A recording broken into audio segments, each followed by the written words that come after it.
안녕하십니까. 안녕하세요. 비욘디 시청자 여러분 반갑습니다. 반갑습니다. 네. 저희 이번에는 2개월 만에 뵙는 것 같아요. 다들 잘 지내셨을까요? 자, 오늘도 저희 좀 유익한 주제를 가지고 강의하고 소통하는 시간을 마련했는데요. 서현정 원장님께서 오늘 주제에 대해서 간단히 소개 부탁드립니다. 네. 저희 최근에 굉장히 좀 마음 아팠던 기사들이 많았던 것 같은데, 그중에서도 정말 좀 잃지 않아도 되는 목숨들 너무 아깝게 또 앗아간 그런 사고들이 있었던 것 같아서 이제 음주운전에 대해서 생각을 해보았고, 음주운전이 왜 계속되는지에 대해서 좀 정신건강의학적인 관점에서 설명을 드리도록 하겠습니다. 네. 이제 강의를 좀 시작하려고 하는데 많은 분들 지금 들어와 주셨네요. 같이 들어오셔서 공부하는 시간 가졌으면 좋겠습니다. 먼저 원장님께서 음주운전에 대해서 정신의학적 관점에서 이제 강의 시작하도록 하겠습니다. 네. 자,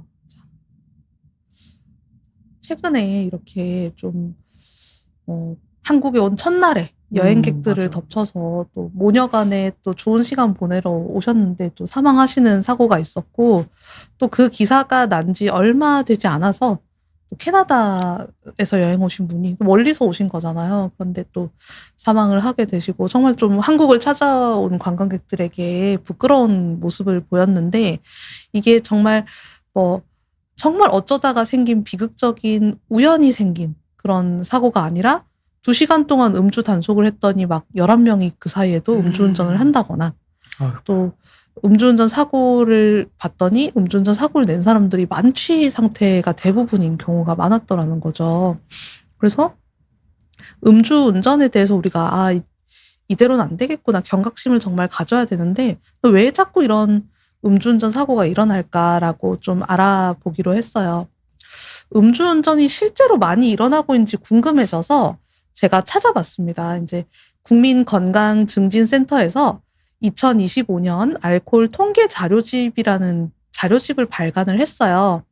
그 사이에 이제 음주운전이 얼마나 발생을 많이 했나라고 하면서 2011년부터 2023년까지 이제 그래프를 딱 그려봤는데, 2011년에는 22만 1,711건, 2023년에는 19만 8,296건으로 줄기는 줄었습니다만은, 약간 준다고 하기 좀 어려운데 2019년에 이제 확 늘었어요. 이게 이때가 언제냐면은 그 우리 윤창호법으로 이제 알코올 그 음주운전으로 인해서 젊은 청년이 또 사망을 했던 비극적인 사고가 있었는데, 그 이후로 음주운전의 기준을 알코올 농도 0.05%에서 0.03%로 기준을 낮췄어요.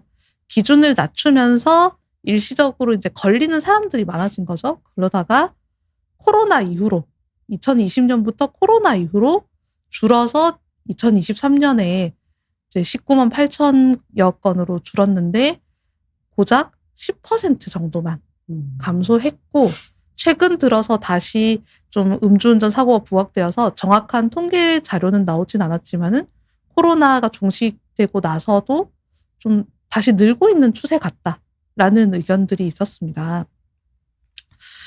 그런데 다행이라면 다행인 것은 음주운전 사망자는 좀 많이 줄었어요. 2011년에는 733명, 2023년에는 159명, 이렇게 한 5분의 1 정도로 감소해서 5배 감소? 5분의 1로 감소한 거죠. 그리고 더 좀 의외로 희망적인 통계가 많았다고 느꼈던 것이, 당신은 1년 동안 음주운전을 하였습니까? 라는 질문에 2011년도에는 네, 해봤습니다 라고 대답한 비율이 이렇게 17%로 6명 중에 1명이 음주운전을 해본 적이 있다라고 응답을 했어요.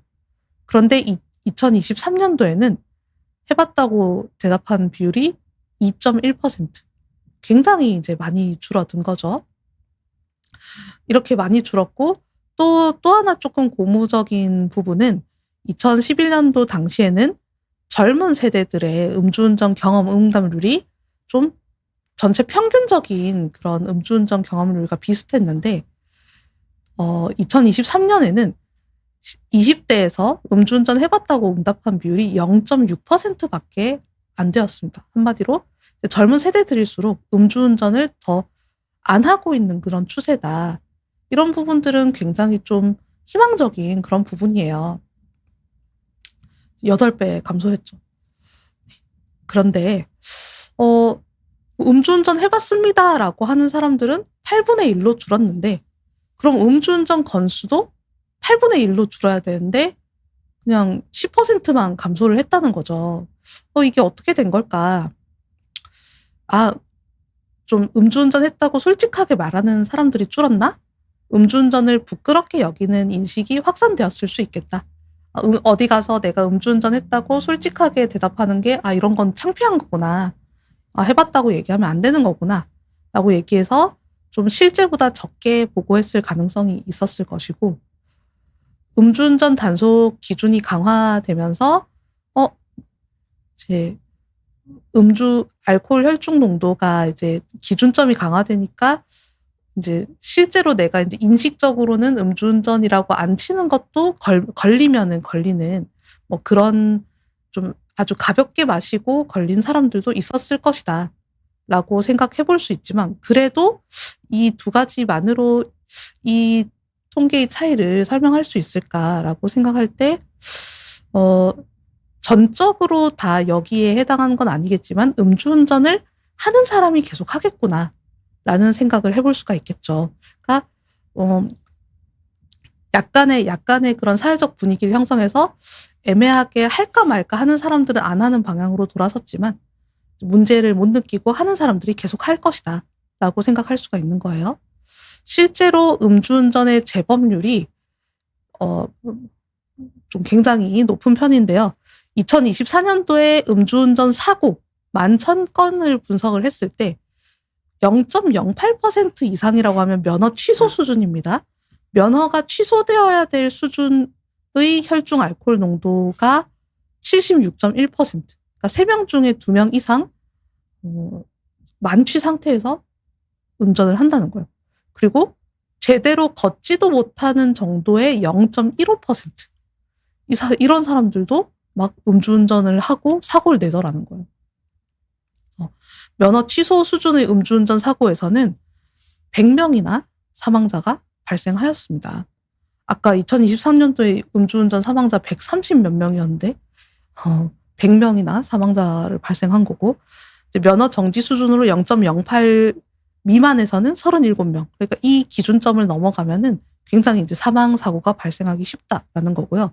음주운전의 재범률이 무려 43.8%로 음주운전을 해본 사람들의 거의 절반 가까이가 또 음주운전을 한다는 거죠.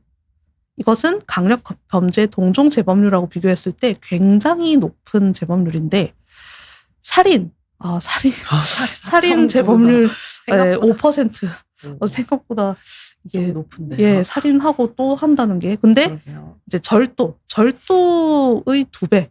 그리고 절도도 사실 우리 재범률 되게 높은 거라고 생각하고 있는데 그것보다 훨씬 더 높다는 거예요. 강력 범죄보다 재범률이 높다. 그러면은 이 사람들을 정말 막 음주운전 한 번 하면 다 감옥 보내고 막 사적인 복수를 해서 뭐 음주운전 하면은 막 조폭 찾아가게 만들고 이러면은 음주운전을 안 할까? 그렇지가 않더라는 거죠. 왜 그러냐?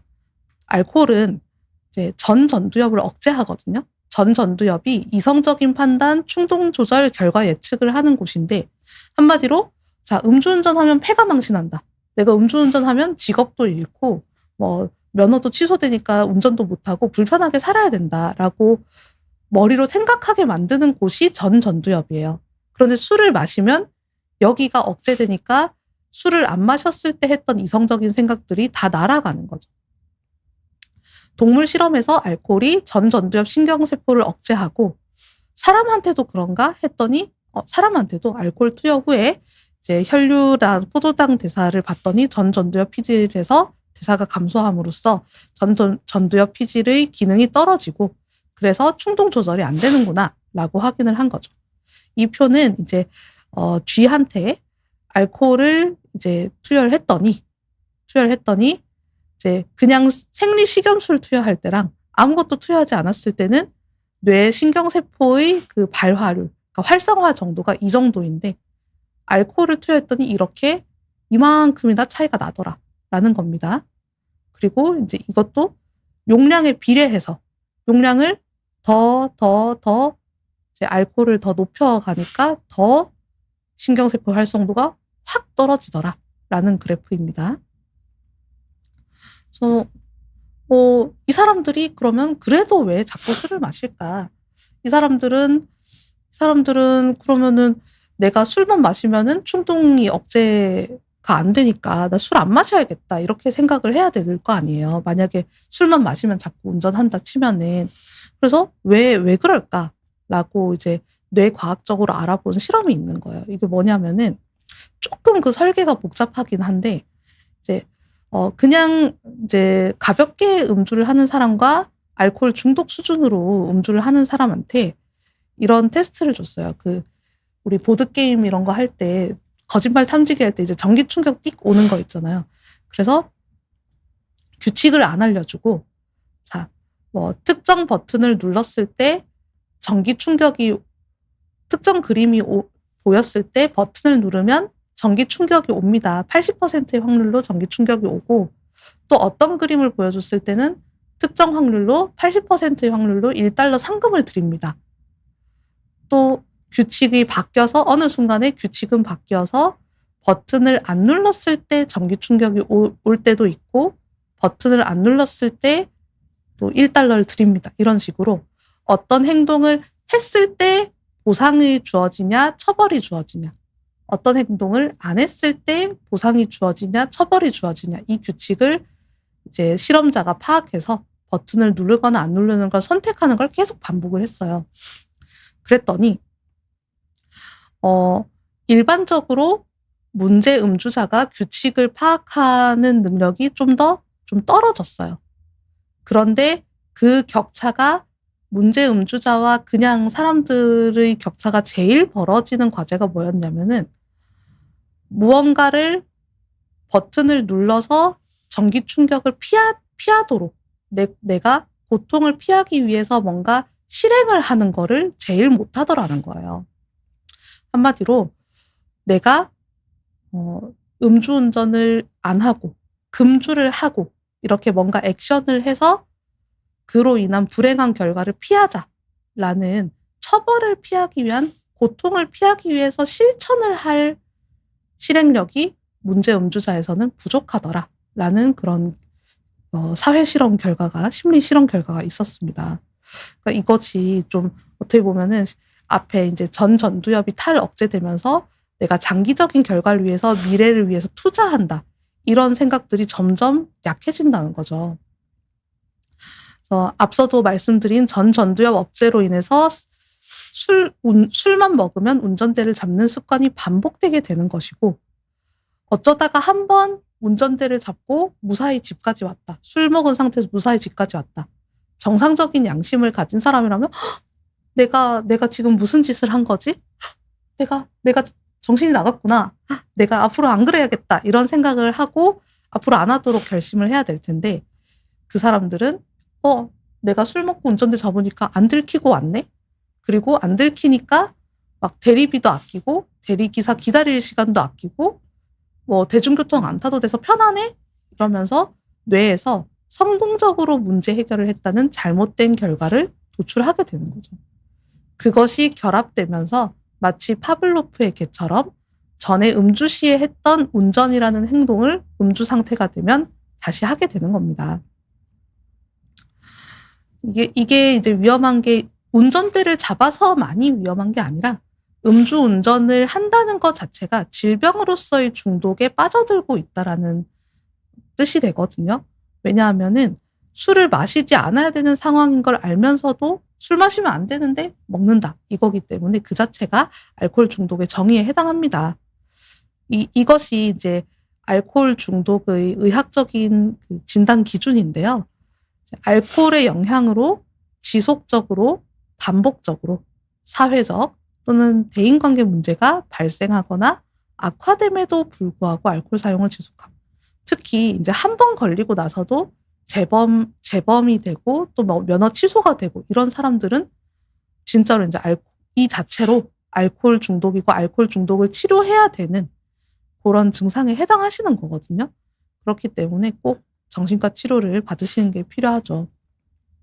이분들은 뇌의 보상 행동 회로가 만성적으로 변화해서 음주 조절력을 상실하셨기 때문에 그럴수록 더더욱 충동성이 조절되기가 어렵고 우울증이나 만성 우울증, 불안장애 같은 다른 정신과적인 문제가 동반될 수가 있어서 치료가 필요합니다. 그래서 앞서도 말씀드렸지만은 이 사람들은 처벌을 피하기 위해서 금주해야지, 처벌 피하기 위해서 음주운전 안 해야지라는 것들이 억제 효과가 낮기 때문에 알코올 사용장애에 대한 치료를 꼭 해야 되고, 그러한 치료로는 약물치료, 상담치료, 또 기계치료, 뉴로모듈레이션이라고 합니다. 이런 다각도의 치료 방법이 필요하겠습니다. 네, 서현정 원장님께서 중요한 이슈부터 이게 왜 이제 문제가 되고 지금의 현황까지 이제 잘 설명을 해주셨는데요. 그동안 우리 질문 올라온 거 먼저 대답해드리고 사례로 넘어가 보도록 하겠습니다. 먼저 세계탐구 9098님께서 술을 마시면 과하게 자신감이 생기는 경향이 있는데 이런 성향이 음주운전 위험과도 연결이 될까요? 라고 하셨는데 OX로 얘기하면은 당연히 O라고 할 수 있을 것 같아요. 사실상 이게 술을 마시면 안 그래도 아까 원장님께서 잘 설명해 주셨는데 우리의 전두엽이 우리가 사실상 하지 말아야 될 행동들과 이런 것들을 억제시켜서 딱 붙들고 있는데 술 먹으면 이게 탁 풀려버린단 말이에요. 그래가지고 안 해야 될 행동들을 하게 되는데 사실 술을 마시면 기분이 좋아지잖아요. 들뜨고 고향감도 있고 자신감이 이렇게 차다 보니까 왠지 오늘 안 걸릴 것 같거든. 오늘 나를 안 걸리고 다 지나갈 것 같거든. 그러다 보니까는 그런 생각도 들고 이성적으로 얘는 또 잡아주지 못하고 기분은 날아가고 그러니까 사실상 음주운전을 할 확률이 확 올라가게 되겠죠? 그래서 술을 마시면 과하게 자신감이 생기는 경향성이 있으신 분들은 정말 음주운전을 할 수 있는 위험성이 더 높으시니까 그럴 때에는 주변 사람들한테 이제 얘기를 하시고 내가 좀 취하거나 조금 그러면 대리 먼저 불러달라고 하던지 꼭 자기를 챙겨달라고 이야기를 하던가 아니면 거기까지 술을 만취하게 드시는 거는 하지 않으셔야 될 것 같아요. 네, 우리 이경은 원장님께서 잘 설명해 주셨는데요. 이제 과하게 자신감이 생기는 이유가 이제 탈억제 효과인 거거든요. 그래서 특히 약간 좀 평상시에 술 취하기 전에는 조금 소심하고 좀 약간 남들 앞에서 말 잘 못하는데 술 마시면은 약간 자신감이 솟아오르면서 약간 사람이 좀 성격이 바뀐 것처럼 행동하시는 그런 분들이 좀 계시잖아요. 이제 더더욱 좀 평상시에 좀 약간 되게 억제하는 성향의 성격을 가지고 계셨던 분들일수록 술 마셨을 때 그 반전이 조금 큰 편인 것 같아요. 이렇게 술을 마시면은 누구나 겪는 그런 효과인데 그게 이제 탈억제 효과가 뭔가 크면 클수록 꼭 뭐 이 사람은 100% 음주운전 할 사람이다 이런 건 아니고, 그쵸? 이제 그 평상시에 내가 좀 이성으로 판단했을 때 안 했을 법한 행동을 할 위험성이 있기 때문에 한두 번 이렇게 나타나면은 이제 그때는 꼭 치료를 이제 받으시는 게 필요한 거죠. 네. 자, 다음 질문 또 받아보도록 하겠습니다. 우리 삼이사님께서 술을 끊지는 못하더라도 음주 후에는 절대로 운전하지 않도록 행동을 바꾸는 치료법이 있을까요? 라고 하셨는데, 당장 떠오르는 치료법은 없지만, 과학이 이제 발전하고 있으니까 저의 소망은요, 이 질문이 딱 먼저 떠 있었을 때 혼자 좀 생각을 해봤는데, 소망은 모든 사람들이 이제 운전 시작할 때 이제 한번 호흡을 하게 하는 거예요.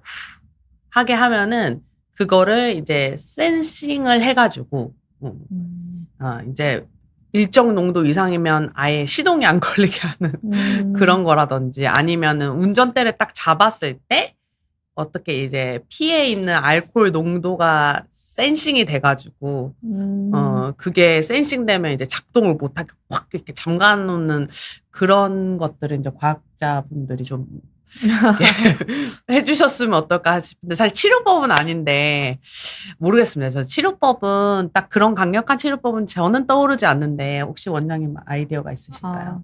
이게 그러니까 제가 아까 이제 그 파블로프의 개 얘기를 했는데 이제 컨디션드 리스폰스가 있기 때문에 이제 알코올이 들어간 느낌이 뇌에서 어느 정도 느껴지면은 그냥 그 술 입에 대기 전에 절대 안 해야지 다짐했던 행동들도 이제 하게 되는 거거든요. 저 그쵸. 같은 경우는 이제 술 먹으면 맨날 라면으로 해장하고 자는데 항상 결심하고 술을 먹어요. 하지만은 이제 술 취하면은 라면 먹고 자거든요. 소용없어. 그러면 이제 집에 라면을 치워놔야 되는 거예요. 집에 라면을 치워놔야 안 먹죠. 그러니까 이제 차를 안 끌고 간다. 이런 식으로 그냥 아예 할 수 없도록 그러네요. 그렇게 이제 만들어 놔야 되는 거고 아예 그냥 환경적으로 제도적으로 아까 말씀하신 것도 이제 그런 일환이죠. 아예 시동이 안 걸리도록 한다.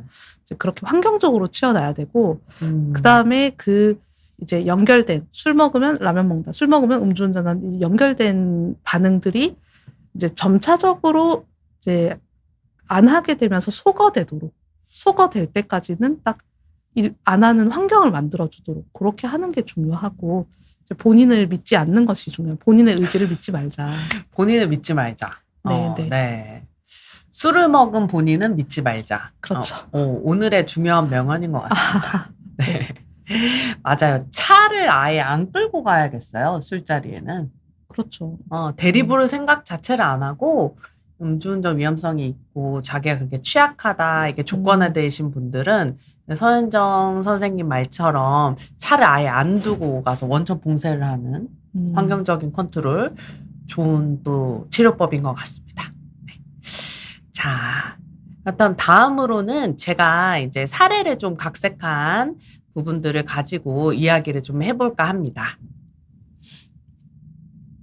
자, 40대 초반 남성분이셨어요. 이제 회사원이셨고요. 굉장히 엘리트시고, 겉모습으로 보기에는 되게 차분하고 좀 스마트하게 또 잘생기신 분이셨거든요.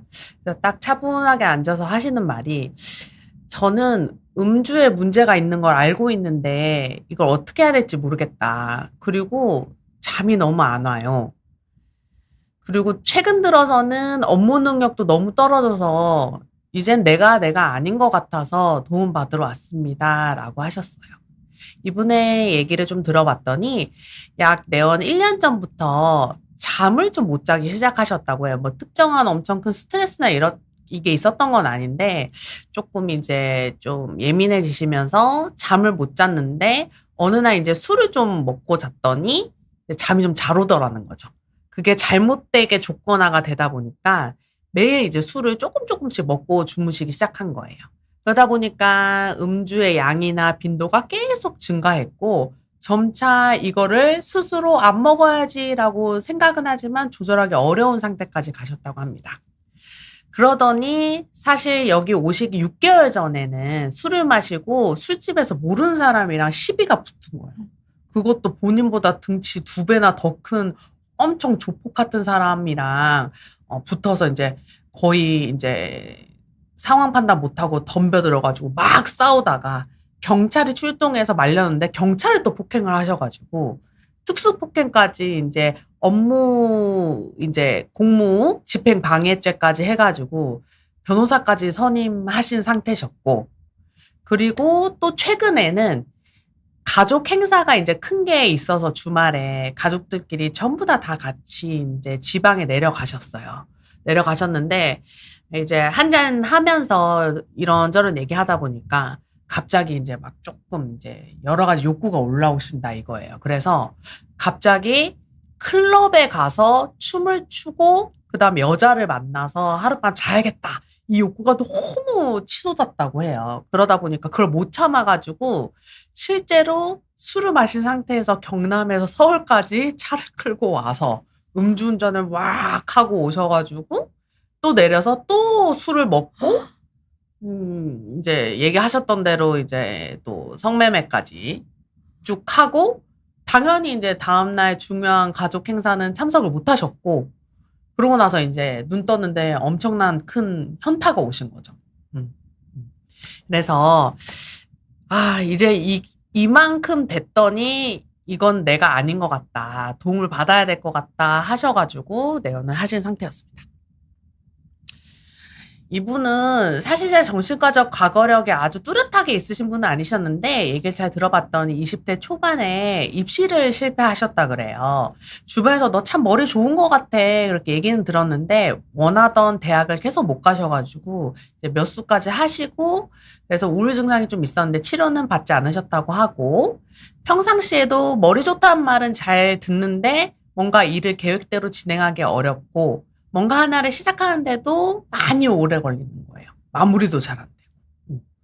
그리고 충동 조절도 좀 힘든 편이셨다고 하고요. 술이 취한 상태에서는 진짜 다른 사람이 된 것처럼 돌변해서 브레이크 없이 이제 위험한 행동도 하고 원래 굉장히 이제 차분한 이미지인데 욕설하고 굉장히 폭력적이고 공격적인 성향까지 여러 가지가 튀어나왔다 이거죠.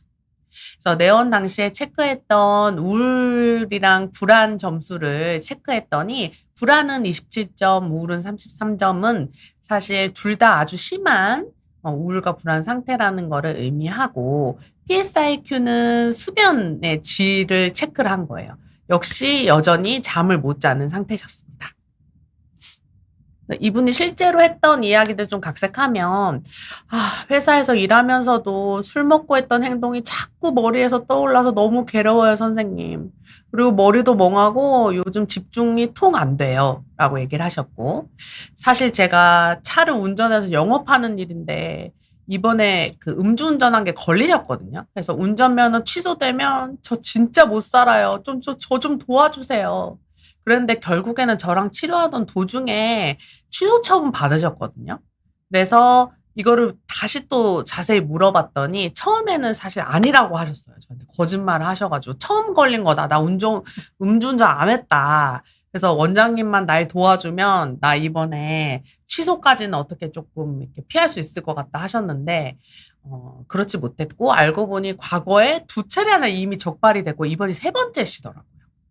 아까 앞에 강의에서 얘기했던 것처럼 계속 그냥 했던 거예요. 안 걸리니까 하셨던 거고 그리고 실제 한 횟수는 더 많은데 적발을 2번이 당한 거고 3번째 적발이 되신 거예요. 그래서 결국에는 이제 운전하는 영업일이었는데 이게 문제가 되니까는 타부서로 발령까지 받으면서 일에 큰 차질이 생긴 상태셨어요.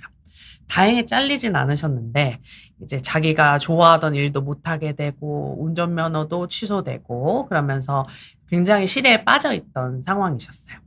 그래서 매일 술을 안 마시려고 매일 다짐을 하는데 밤만 되면 갑자기 돌변해서 자기도 정신 차려보면 술을 마시고 있더래요.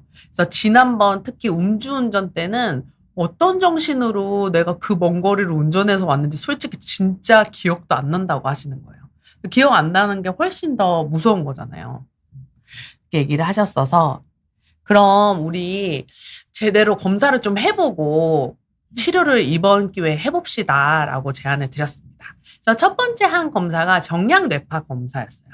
이런 분들은 사실상 이제 정량 뇌파 검사로 뭔가를 확실하게 진단을 하는 건 아니지만 뇌파의 어떤 균형과 건강 상태를 통해서 자기의 지금 뇌 건강 상태가 얼만큼 문제가 있는지를 눈으로 이제 객관화해서 좀 볼 수가 있거든요.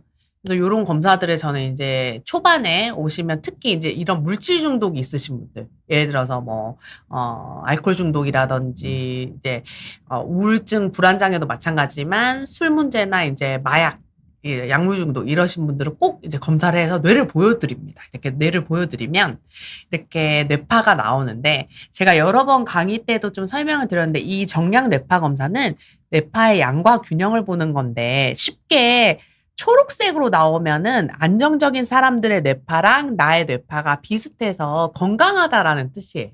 근데 내가 이 안정적인 사람들에 비해서 특정 뇌파가 많이 늘어나서 문제가 있으면 빨간색으로 나오고 반대로 많이 부족해서 문제가 있으면 이렇게 파란색으로 나오는 거예요. 근데 이게 지금 환자분의 뇌파거든요. 보면은 델타, 세타 이 느림파들은 엄청 많이 늘어나 있어요.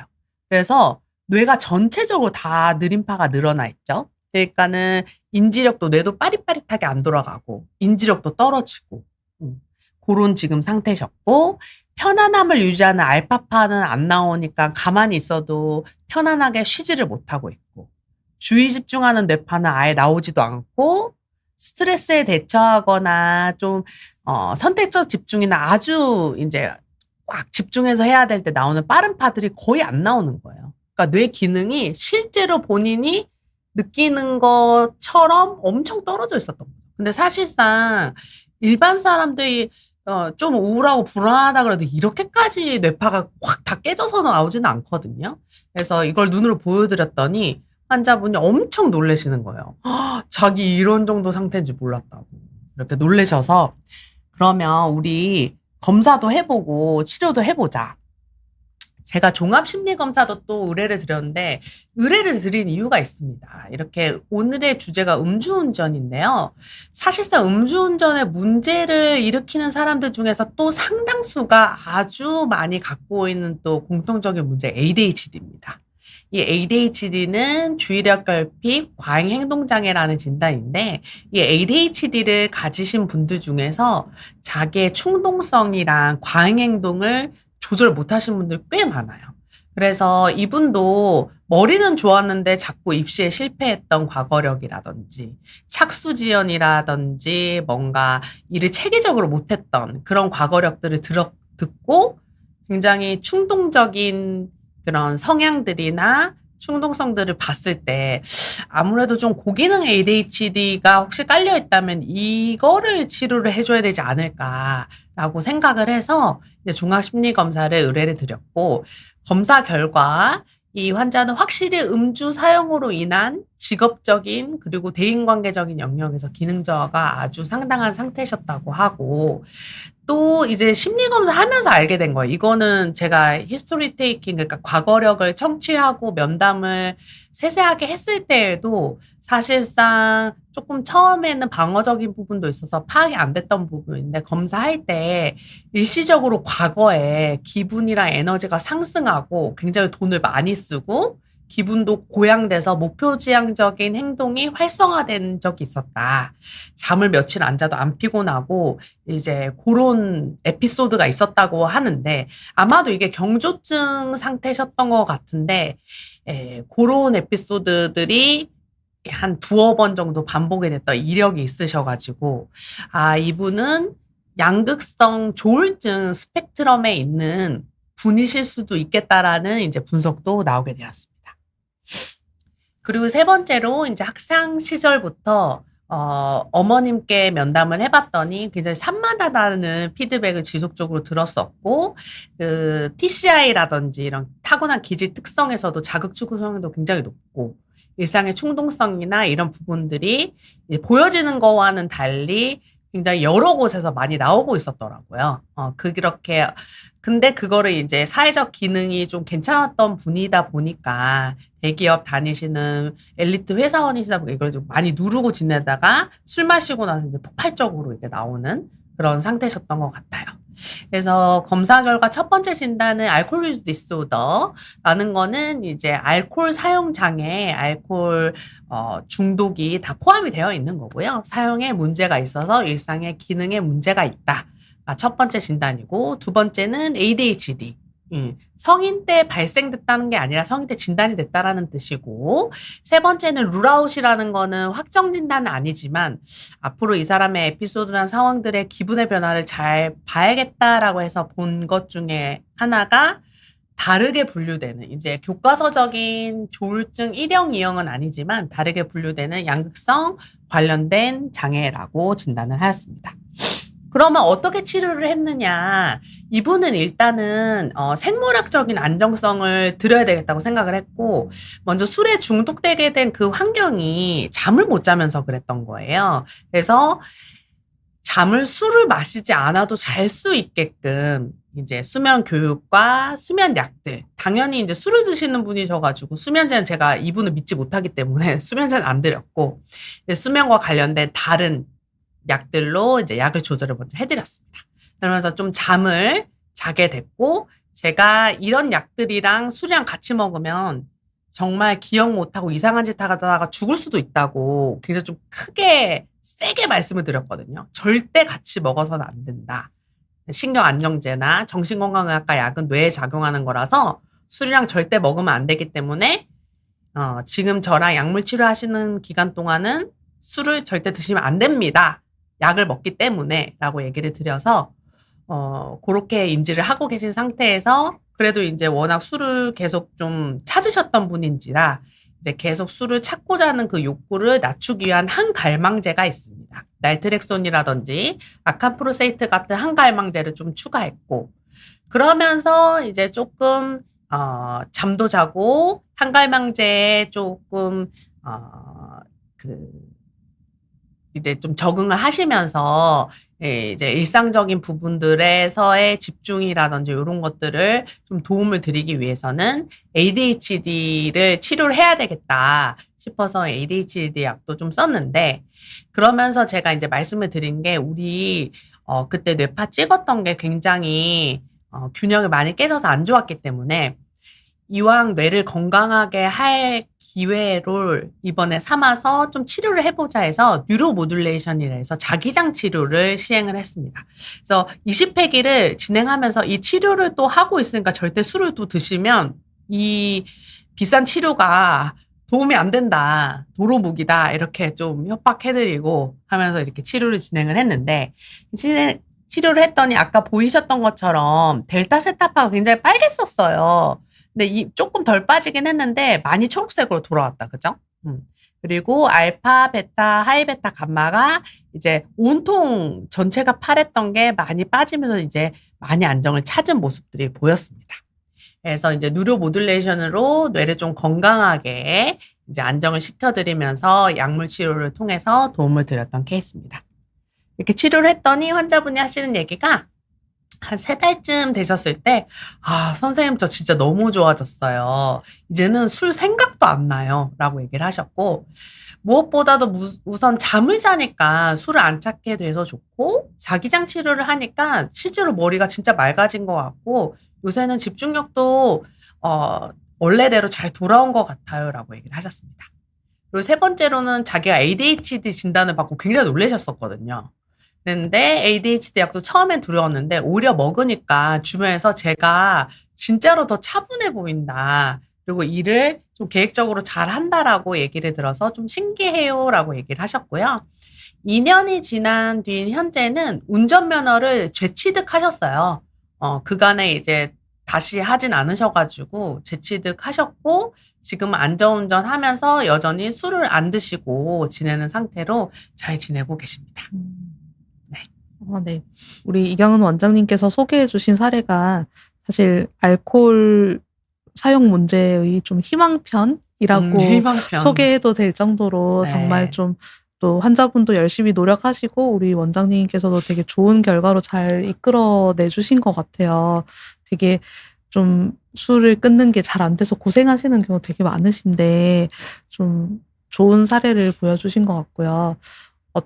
좀 제가 들으면서 궁금했던 게 우리 그 TMS를 하시고 나서 좀 뭔가 TMS를 또 후속으로 더 하고 싶었다. 그런 생각이 드는 지점은 없으셨나요? 근데 이분은 그런 지점은 아직 안 왔고 2년밖에 안 지나서 그런지 아직 안 왔고. 유지가 잘 되고 계신 거네요. 네, 이분은 생각보다 그러니까 워낙 너무 앞에 고소건도 있었고 면허 취소도 있고 뭐 여러 일들이 있었던 것도 있었던 터라 사실상 이분은 그랬는데 다른 분들 이제 알코올 중독이었던 분들 중에서는 TMS 하고 나서 그 다음에 한 2, 3년 지나가지고 또 약간 이렇게 중독적인 성향이 다시 이제 술이 아니라 뭐 게임이라든지 다른 예를 들어서 뭐 도박이라든지 이렇게 갔을 때에는 중독에 준해서 같이 이렇게 치료를 TMS를 또 다시 권유해서 치료를 다시 성공했던 경험들이 좀 있습니다. 아무래도 이제 전두엽의 기능을 강화시켜야 되다 보니까 일반적인 그런 시냅스에 작용하는 약물 치료뿐만 아니라 이제 전두엽을 강화시키는 그런 TMS 치료 같은 게 크게 도움이 되는 것 같습니다. 맞습니다. 네. 그러면 Q&A 넘어가도록 할까요? 정직한 세상님께서 술을 많이 마셨으면 다음 날도 운전은 피해야겠죠? 라고 하셨는데, 예, 제가 생각할 때는 좀 다음 날에도 운전을 피하는 게 맞는 것 같습니다. 요즘에는 이제 전날에 술을 마시고 다음 날 아침에 음주운전 단속에 걸린 사례가 많아졌는데, 이제 음주운전 기준이 강화되어서 뭐 약간 알딸딸하다 정도가 이제 0.05%인데 그보다도 더 낮아진 거죠. 그러니까 전날에 술을 마시고 약간의 숙취가 있는 경우에도 음주운전 기준에 잡히고 실제로 좀 그렇게 적발된 사례들이 많기도 하고 아무래도 전날에 술을 안 마시고 일어난 다음 날에 비해서는 좀 반응 속도나 이런 것들은 좀 다를 수가 있어요. 그래서 운전을 피하시는 게 맞고 또 최근에 이제 또 공황장애 약 때문에 걸린 또 연예인 사례가 있기 때문에 저 이제 공황장애를 치료를 하면 뭐 운전을 절대 하면 안 된다더라 이렇게 뭐 근거 없는 낭설로 가게 되거나 무조건적인 두려움을 가지실 필요는 없지만 사실은 이제 신경 안정제를 복용하고 그 신경 안정제의 영향 아래에서 운전을 하는 것을 좀 나라에서는 이것도 좀 운전이 위험할 수 있다라는 그런 시각으로 계속 좀 보고 있는 것 같아서 좀 생각난 김에 말씀드렸습니다. 혹시 네. 추가하실 말씀? 네, 맞습니다. 그래서 사실상 술을 많이 마셨으면 다음날도 운전을 피하는 게 본인을 지키는 길이고 다른 사람도 지키는 길이니까 이렇게 좀 기억을 해주셨으면 좋겠고, 자, 다음 질문들 좀 받아보도록 하겠습니다. 메이폴트 9696님께서 술을 한 번 마시면 조절이 잘 안 되는데 이런 부분을 조절하지 못하면 음주운전 위험도 높아지나요? 라고 얘기를 하셨어요. 그렇죠. 아무래도, 아까 말씀드렸다시피, 알코올이라는 거는 아주 큰 탈 억제 물질이거든요. 그래서, 이렇게 저희가 의식 중에 이성적으로 이성의 끈을 쫙 조이고 있던 거를 술 먹으면 이게 탁 풀리게 되기 때문에, 안 그래도 술의 조절력이 없으면 그게 같이 조절력을 잃기 때문에 음주운전을 하지 말아야지 했던 사람도 술의 조절력이 없으면은 판단력 자체도 떨어지기 때문에 그때는 사실상 위험도가 올라간다고 볼 수 있겠습니다. 아, 네. 우리 베이포트님께서 뒤에 질문도 해주셨는데 술을 즐겨 마시는 사람이라고 해서 모두 음주운전을 하진 않는데 차이를 만드는 심리적 요인은 무엇인가요? 라고 질문 주셨는데 그 앞에 질문하고 약간 이어가지고 제가 설명을 드리면 제가 그 이제 앞에 그 PPT에 설명을 드릴 때 음주 조절력이 상실될수록 충동성이 조절되기 어려운 경향이 있다라는 그 문구가 있어서 이렇게 그냥 읽어만 드리고 넘어갔었는데요. 이게 사실은 음주 상태에서 행동의 문제가 나타나는 사람들을 대상으로 이런 행동 문제를 안 보이는 사람하고 무슨 차이가 있나라고 좀 연구 분석을 해봤어요. 그랬더니 그 음주 조절력이라고 합니다. 술을 내가 요만큼만 먹어야지라고 술자리를 시작하는데 이만큼 계획했던 주량이 충족되었는데 내가 처음에 결심했던 것까지 하고 음주를 중단을 하지 못하고 뭔가 더 내가 먹으려던 양보다 더 많이 먹게 되는 계획했던 양보다 많이 먹게 되는 것을 음주 조절력이 떨어진다라고 정의를 하였는데 그 음주 조절력이 떨어지는 정도에 비례해서 문제 행동들이 많이 나타나더라. 충동적인 게 많이 나타나더라. 라는 게 이제 연구 결과에 있거든요. 그렇기 때문에 술을 먹는데 내가 오늘 요만큼만 먹고 그만 먹어야지가 안 되는 사람들이 음주운전을 할 확률이 높아집니다. 앞서도 말씀드렸지만은 그 음주운전 하시는 분들 걸린 사람들 76.1%가 만취 수준이고 면허 취소 수준이라고 했잖아요. 그러니까 나 요까지만 먹어야지가 아니라 만취.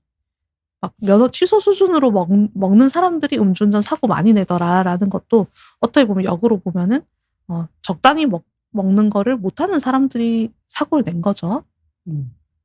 네, 또 이 구체적인 또 연구까지 잘 들어서 설명해 주셔서 저도 이해가 잘 되었습니다. 네.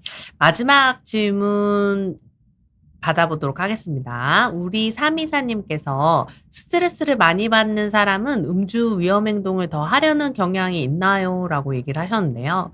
아까 사실상 그 사례이신 분도 가족 안에서 스트레스가 좀 많으셨어요. 같이 사는 부모님이랑 조금 어린 시절부터 이 갈등이나 스트레스가 있었는데 그거를 항상 억누르고 다른 사람들 앞에서는 좀 착한 사람, 그리고 차분하고 좋은 사람으로 보여야 되겠다는 그 컴플렉스가 굉장히 심한 사람이시긴 했었거든요.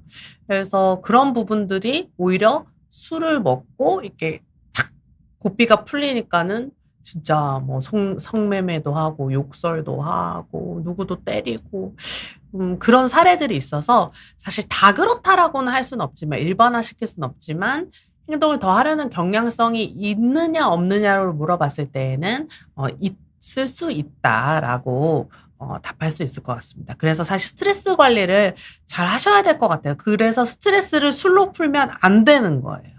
술로 풀었을 때 문제가 생길 수 있습니다. 네. 우리 세계탐구님 질문이 마지막이 될 것 같은데 원래 충동적인 성격이면 더 위험한 거죠? 라고 얘기해 주셨는데요. 원래 충동적인 성격이라는 게 약간 내가 몰랐던 이제 성인 ADHD 아니면은 감정 기복이 큰 뭐 간헐성 폭발성 장애 아니면은 막 반사회성 성격 장애 등등등 이제 충동적인 성격의 범주에 해당하는 진단명이 좀 여러 가지가 있을 수 있는데 제가 말씀드린 ADHD, 반사회성 성격 장애, 간헐적 폭발성 장애 이 세 종류 다 좀 음주 운전의 위험군이긴 하거든요. 이제 이 세 질환들이 약간 뭐 어떤 경우에는 뭐 ADHD인데 반사회성 성격 장애로 오인되는 거다. 뭐 반사회성 성격 장애인데 ADHD로 오인되는 건 서로 상호간에 약간 오인되는 것도 있는데 상호간에 약간 좀 겹치는 경우가 많아요. 겹치는 경우가 많고 이제 핵심은 이제 전두엽의 충동 조절 능력이 약하다. 좌절에 견디는 힘이 취약하고 또 그런 스트레스가 있을 때 행동의 결과가 크게 나타난다. 이런 특성들이 이제 공통적이거든요. 그렇기 때문에 이제 앞에 그 우리님 질문하고 또 엮어서 생각하면은 충동적이고 스트레스 많이 받고 스트레스를 견디는 힘이 취약하고 스트레스를 바로바로 푸는 성향이 강할수록 음주운전에 취약할 수 있긴 합니다. 네. 자, 오늘 이렇게 사회적으로 문제가 되는 음주운전에 대해서, 좀 정신과학적인 측면에서 이제 얘기를 좀 나눠보았는데요. 그래도 많은 분들이 또 좋은 질문 해주셔서 유익한 시간 되었던 것 같습니다.